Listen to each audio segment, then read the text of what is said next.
Ben, and this is the Moss Report, reporting again live from Bari, Italy, where I'm on day 2 of the International Medicinal Mushrooms Conference.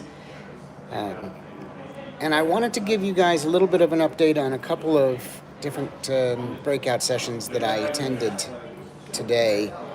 There was some interesting data that was being shared. I'm going to try to summarize it the best I can.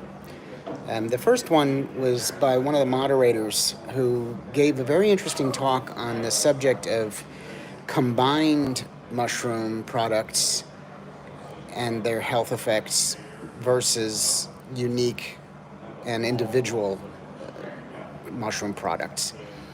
And I think that the summary of that was that overall, my impression was that a combined product had more benefit, but that's with the caveat that there were a few things that combined products raised flags for some people about. And after the presentation, one of the people in the audience asked a very relevant question, which had to do with the subject of how these compounds can interact with each other and whether that might actually change their chemical signature or create undesired effects. Apparently, there's no documented science around that, but anytime you've got chemical interactions, there's that possibility. But the overall impression that I got from that presentation was that a combined product had more benefits than drawbacks. So that was very interesting to hear. And I think in some ways it's a relief for people who are taking mushrooms for medicinal purposes because, if you have to take 6 or 8 different supplements, that's a lot.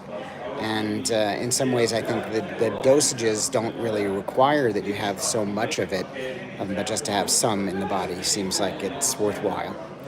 So I'll post some of the slides from that presentation. And I think you'll find them interesting. Some of it was, of course, over my head, which a lot of this is, scientifically speaking.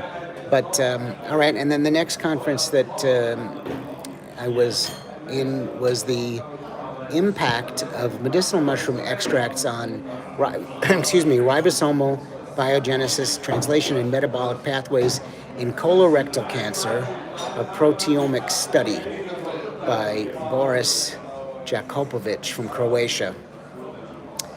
I really had to work to keep up with Professor Jakopovic. His presentation was very heady, and his presentation style was a little of a bit of flat affect, and he was speaking very scientifically about a lot of interrelationships in biochemistry and things that, again, were over my head. But what I did pay very close attention to was the statistical analysis of the study, and the research was essentially that they used some chemotherapy, in particular 5-FU, in addition to medicinal mushrooms in a mouse study.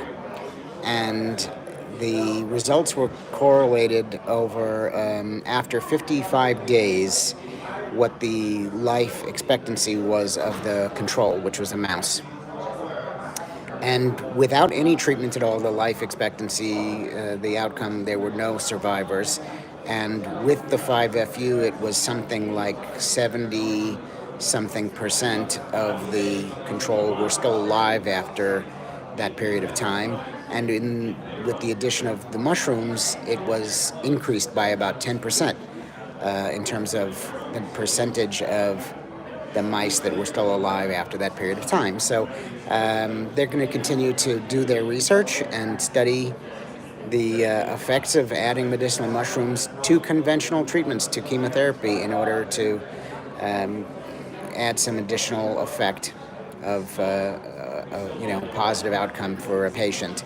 Of course, they're still doing this in mouse studies. That's not a full-blown, human trial, but that type of effect, I think, is one of the ways that we have as a metric to determine the overall usefulness of medicinal mushrooms, not as a standalone, but as an adjuvant.